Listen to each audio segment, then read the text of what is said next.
राजनीतिक हलचल पूरे उफान पे है। छत्तीसगढ़ की राजनीति पूरे उफान पे है। लग रहा है कि अभी चुनाव आ चुका है। हालांकि चुनाव में भी देर है, अक्टूबर में आचार संहिता लग रहा है, दिसंबर में चुनाव होना है और दिसंबर के अंतिम सप्ताह में तय हो जाएगा कि सरकार किसकी बनी, भाजपा या कांग्रेस। लेकिन माहौल चुनावी हो चुका है, माहौल जबरदस्त बन चुका है। और पिछले एपिसोड में हमने आपको पाटन के बारे में बताया था। आज हम आपको बताएंगे अहिवारा विधानसभा की कहानी। उससे पहले बताएं कि कल रायपुर में कांग्रेस की बड़ी बैठक हुई। छत्तीसगढ़ प्रदेश कांग्रेस कमेटी की जो प्रभारी हैं हमारी शैलजा, उन्होंने दुर्ग जिले के सभी विधानसभा के जो भाजपा कांग्रेस के कार्यकर्ता हैं उनको बुलाया और विधानसभा वार फीडबैक लिया कि बेहतर प्रत्याशी विधानसभा से कौन हो सकता है। तो कुछ लोग अपनी दावेदारी को लेकर भी पहुंचे थे। खबर है कि वैशाली नगर से भी कुछ दावेदार पहुंचे थे, जिसमें मुकेश चंद्राकर, तुलसी साहू, नीता लोधी, पूर्व महापौर भिलाई और मुकेश चंद्राकर जी जिला कांग्रेस कमेटी के अध्यक्ष और अरुण सिसोदिया, दुर्गेश ताम्रकर, कई बड़े नाम, जो विजय साहू वैशाली नगर के कांग्रेस के चर्चित नाम हैं, बीडी कुरैशी जो पूर्व मंत्री रहे हैं वो भी पहुँचे थे। लेकिन वो किस लिए पहुँचे थे ये इसकी जानकारी नहीं हो पाई। लेकिन चर्चा ज़बरदस्त है कि चुनाव लड़ने के जो इच्छुक है दावेदार हैं उनकी सक्रियता बढ़ गई है। ये कांग्रेस के दावेदारों की भी शुरुआती भीड़ है। स्थिति सेम भाजपा में भी। तो हम वैशाली नगर की कहानी आपको कल बताएंगे, कल अपने एपिसोड में। आज हम चर्चा करेंगे अहिवारा की। अहिवारा विधानसभा, जिसे पाटन से तोड़कर एक अलग विधानसभा बनाया गया 2008 में। नया जब परिसीमन हुआ तो 2008 में पाटन अहिवारा एक नया विधानसभा बना पाटन से टूटकर। और इसमें भिलाई चरौदा नगर निगम का पूरा एरिया, जामुल नगर पालिका का पूरा एरिया, जेवरा सिरसा का पूरा एरिया और इधर अहिवारा बड़ा एरिया है। और इसकी जो मतदाता संख्या करीब 2,15,000 के करीब है। क्षेत्रफल लेकिन बहुत बड़ा है। 2008 में जब पहला चुनाव हुआ यहाँ तो आरक्षित सीट है ये, एससी वर्ग के लिए आरक्षित है 2008 से। 2008 में जब यहाँ पहला चुनाव हुआ तो भारतीय जनता पार्टी ने डोमनलाल कोरसेवाड़ा, जिन्हें गुरुजी के नाम से जाना जाता है, जो भारतीय जनता पार्टी की राजनीति में गुरुजी के नाम से जाने जाते हैं।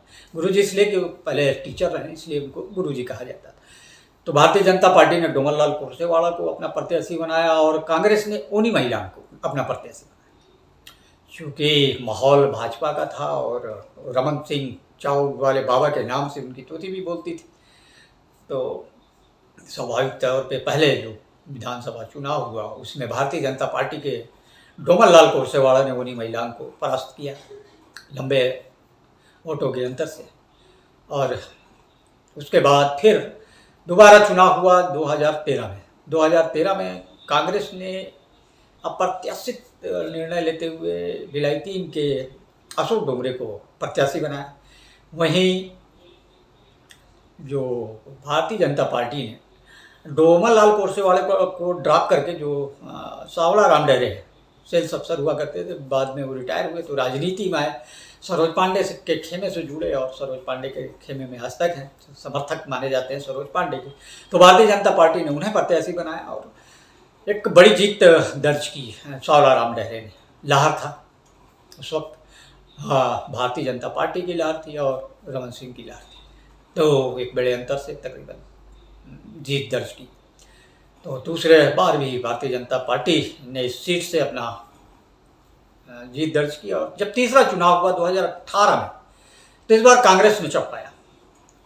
कांग्रेस ने जो सतनामी समाज के गुरु कहे जाते हैं, जो गुरु घासीदास बाबा के वंशज कहे जाते हैं और गुरु भी हैं सतनामी समाज के, रुद्र गुरु, जिन्हें रुद्र गुरु के नाम से जाने जाते हैं, उनको यहाँ प्रत्याशी बनाया। और भारतीय जनता पार्टी ने फिर रिपीट किया सावलाराम डेहरे को, तमाम विरोध के बाद, तमाम एलआईवी रिपोर्ट के बाद, कि सावलाराम डेहरे की जो छवि है वो वर्तमान में जीतने के लायक स्थिति नहीं है। और जब सावलाराम डेहरे जीत नहीं पाएंगे, बावजूद उसके भारतीय जनता पार्टी ने उन्हें प्रत्याशी बना, और इस बात का विरोध करने जो स्थानीय कार्यकर्ता थे, भिलाई चरौदा के बीजेपी के कार्यकर्ता बड़ी संख्या में रायपुर पहुंचे थे। एकाध परिषद जो बीजेपी का रायपुर में कार्यालय है, एकाध परिषद पहुंचे और वहाँ एक बड़ा विरोध प्रदर्शन किया और कहा कि प्रत्याशी बदलिए नहीं तो हार तय है। लेकिन चूंकि भारतीय जनता पार्टी में एक बार जो निर्णय होता है तो भारतीय जनता पार्टी अपने निर्णय से बहुत जल्दी वापस नहीं ले होती, बैक पे नहीं आती है। तो एक सावलाराम डेहरे का लड़ना तय हो गया और सावलाराम डेहरे बड़े अंतर से हारे। जितने बड़े अंतर से वो जीते थे 2013 का चुनाव, उतने ही अंतर से 2018 का चुनाव हार गए। तो एक संभावना सच निकली कि डोमनलाल को सावलाराम डेहरे जीत नहीं पाएंगे, और वही हुआ। अब 2023 का चुनाव आना है, और चूंकि रुद्रगुरु यहाँ से जीते और उन्हें भूपेश बघेल मंत्रिमंडल में, भूपेश बघेल जो सरकार में उन्हें पीएचई मंत्री की जिम्मेदारी दी गई, और रुद्रगुरु यहाँ किराए के मकान में भी रह के रहते थे और काफ़ी सक्रिय है। लेकिन उनकी सक्रियता पर सवाल उठने लगा चुनाव के पहले कि रुद्रगुरु यहाँ सक्रिय नहीं है। रुद्रगुरु भिलाई 3 और रायपुर के अलावा जो ग्रामीण क्षेत्र हैं अहिवारा के, वहाँ दिखाई नहीं देते। और विकास काम को लेकर भी सवाल उठने लगे कि जितने उम्मीद की थी जनता ने, उस पर खरे नहीं उतरे, ऐसे आरोप लगे। और बीच में ये भी चर्चा हुई कि रुद्रगुरु अब शायद ही अहिवारा विधानसभा से चुनाव लड़े, वो मुंगेली या फिर दूसरी जगह जा सकते हैं। बीच बीच में रुद्रगुरु इस चर्चाओं का खंडन करते रहे कि कहे कि ये अफवाह है, और सार्वजनिक मंच पे वो कई बार बोले कि वो चुनाव अहिवारा से ही लड़ेंगे। इसलिए कांग्रेस में यह तय हो गया कि यदि रुद्रगुरु अहिवारा से चुनाव लड़ेंगे तो फिर स्वाभाविक है कि कोई दूसरा प्रत्याशी तैयार नहीं हो पाएगा, या दूसरा प्रत्याशी दावेदारी ही नहीं करेगा। लेकिन बीच में जब अभी जो रुद्रगुरु का जन्मदिन था 23 जुलाई को, तो उन्होंने अपना पहली बार ऐसा हुआ जीतने के बाद 2018 के बाद कि उन्होंने अपना जन्मदिन भिलाई 3 में नहीं मनाया, सीधे रायपुर में मनाया, और रायपुर के बाद सीधे नवागढ़ चले गए। अब नवागढ़ जब उन्होंने, उनके समर्थकों ने भव्य तरीके से उनका जन्मदिन मनाया, तो ये तय हो गया कि रुद्रगुरु जो है वो नवागढ़ से चुनाव लड़ेंगे। तो उनकी दावेदारी अब नवागढ़ से दिखाई दे रही है। और यदि रुद्रगुरु चुनाव नवागढ़ से लड़ते हैं तो कांग्रेस के जो दावेदार हैं उनके लिए रास्ता खुल जाएगा। जैसे कि भिलाई चरौदा के महापौर हैं निर्मल घोष, वो भी दावेदारों में से एक है, मुख्यमंत्री के काफ़ी नज़दीकी हैं और मुख्यमंत्री के पसंदीदा युवा नेताओं में से एक है, और अच्छी छवि है उनकी। और भिलाई चरौदा के महापौर कांग्रेस के प्रथम महापौर बने एक, तो उनके नाम पे ये हमेशा दर्ज रहेगा। और तो ये तैयारी उनकी भी है। दूसरा एक नाम है अधिवक्ता डेरेश्वर बंजारे का, उनकी तरफ से भी तैयारी है, क्योंकि वकील है, दुर्ग कोर्ट में प्रैक्टिस करते हैं और कांग्रेस में काफ़ी लंबे समय से रहे, सक्रिय रहे। भिलाई नगर निगम के में प्रथम महापौर जो प्रथम चुनाव हुआ था उसमें वो पार्षद रहे, एमआईसी मेंबर रहे, ब्लॉक कांग्रेस कमेटी के अध्यक्ष रहे। दावेदारी उनकी भी है, वो भी कहीं ना कहीं अपना बायोडाटा बड़े नेताओं तक पहुंचा रहे हैं। तो ये कांग्रेस की तस्वीर है। अब बात करें भारतीय जनता पार्टी की, तो भारतीय जनता पार्टी में स्वाभाविक रूप से जो पूर्व विधायक हैं डोमनलाल कुर्सेवाड़ा और सावलाराम डेहरे, इनकी दावेदारी है। और जो नाम बेहद चर्चे में है, 3 नाम, वो है पद्मश्री राधेश्याम बारले, पद्मश्री उषा बारले और रिटायर्ड जज अग्रलाल जोशी। ये 3 नामों की खासी चर्चा है।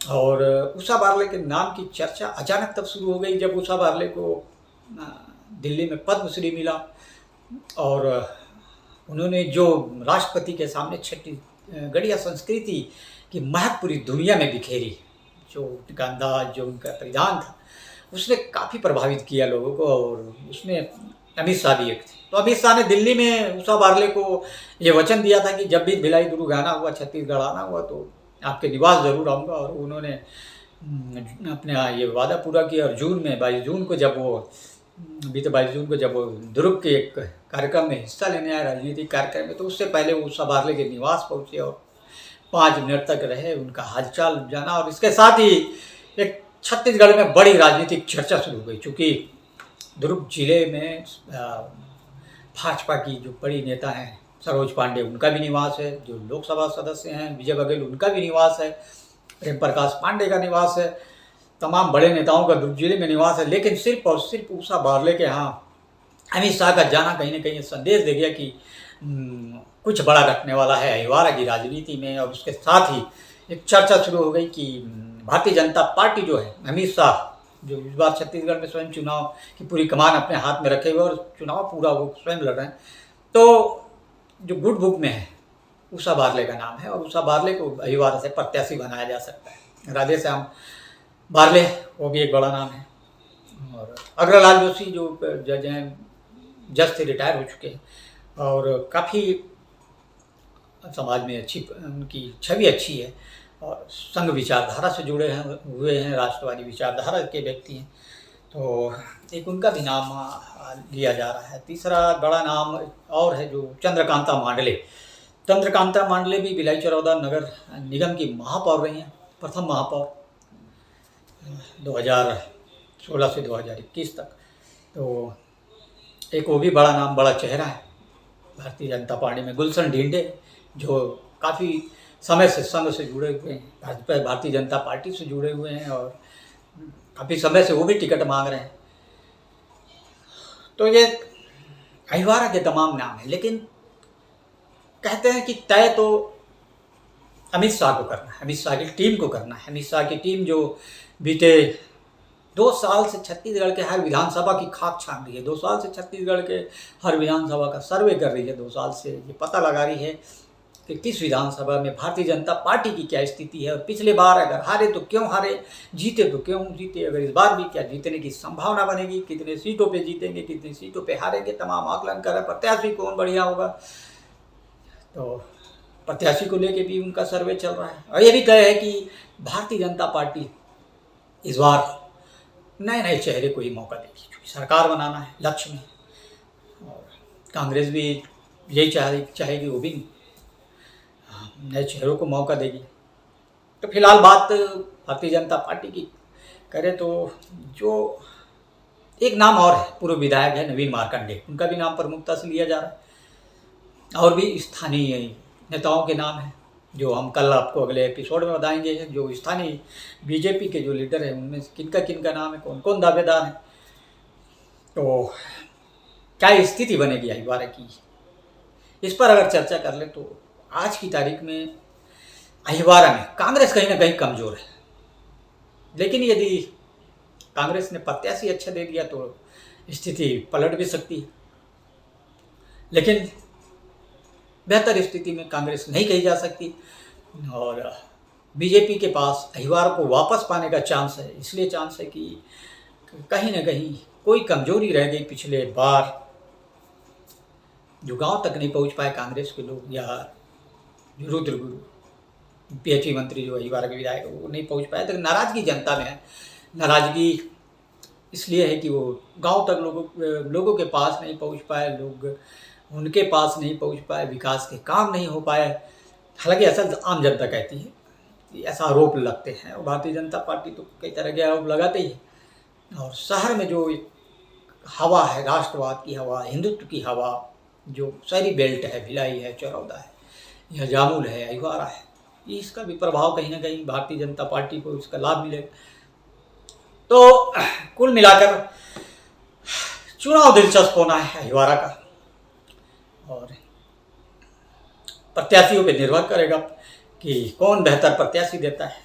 यदि कांग्रेस ने उलट कर दिया, बेहतर प्रत्याशी, बेहतर चेहरा दे दिया, तो निश्चित तौर पे कांग्रेस की जीत मिलेगी। लेकिन संभावना अभी भी बीजेपी की ज़्यादा है। हो सकता है कि आने वाले समय में स्थिति उलट जाए, लेकिन अभी बीजेपी की संभावना ज़्यादा है। हम अगर आकलन करें तो 60 बीजेपी और 40 कांग्रेस की स्थिति। लेकिन राजनीति में संभावनाएं कभी खत्म नहीं होती, राजनीति में कब क्या हो जाए ये कहा नहीं जा सकता। इसलिए कोई ये स्थायी नहीं है कि बीजेपी जीत जाए। हो सकता है कि कुछ परिस्थितियाँ बदले, कांग्रेस जीत जाए, लेकिन अभी फिलहाल की जो स्थिति है उसमें भारतीय जनता पार्टी भारी दिखाई दे रही है। भारतीय जनता पार्टी कांग्रेस से आगे दिखाई दे रही है। तो इस पर हम कल और चर्चा करेंगे कि अहिवारा के और प्रत्याशी कौन कौन हो सकते हैं, इसको बताएंगे। अहिवारा में क्या स्थिति होगी, आम जनता से बातचीत करेंगे और अगले एपिसोड में हम वैशाली नगर की आपको कहानी बताएंगे कि वैशाली नगर में कौन कौन प्रत्याशी और कौन बेहतर प्रत्याशी हो सकता है। जाने से पहले एक चीज़ और कि टिकट को लेकर यदि बीजेपी में जैसे टिकट को लेकर सरोज खेमा, विजय बघेल खेमा, इस खेमों में अगर वजूद की लड़ाई, वर्चस्व की लड़ाई या चली तो फिर मामला गड़बड़ हुआ, क्योंकि यहाँ जो अहिवारा का जो बड़ा हिस्सा है जिसमें जामुल, भिलाई, चरौदा नगर निगम का क्षेत्र, इसमें कहीं ना कहीं विजय बघेल का बड़ा प्रभाव है। व्यक्तिगत उनकी इमेज यहाँ अच्छी है, लोग उनसे व्यक्तिगत रूप से जुड़े हुए हैं, तो यहाँ पे थोड़ा सा वो स्थिति उलट हो सकती है अगर वर्चस्व की लड़ाई में बीजेपी यहाँ आई। लेकिन ऐसा कहा जा रहा है कि ऐसा इस बार इसलिए नहीं होगा कि डायरेक्ट कंट्रोल अमित शाह के हाथ में और कांग्रेस में डायरेक्ट कंट्रोल भूपेश बघेल के हाथ में है, तो लड़ाई जवाब दिलचस्प होने वाली है। हमारा एपिसोड आपको कैसा लगा कमेंट बॉक्स में ज़रूर बताइए, और यदि आपके पास कोई जानकारी हो तो शेयर कीजिए, साझा कीजिए हमारे साथ, हम उस पर भी स्टोरी बनाएंगे। और अगले एपिसोड में हम बताएंगे वैशाली नगर की कहानी। हमारा आज का एपिसोड आपको कैसा लगा कमेंट्स बॉक्स में ज़रूर बताइए। इस तरह के और स्टोरी देखने के लिए, राजनीतिक समीक्षा देखने के लिए, राजनीति की जानकारी तरोताज़ा रहने के लिए, अपडेट रहने के लिए हमारे YouTube चैनल को लाइक, शेयर और सब्सक्राइब जरूर करें। तब तक के लिए नमस्कार।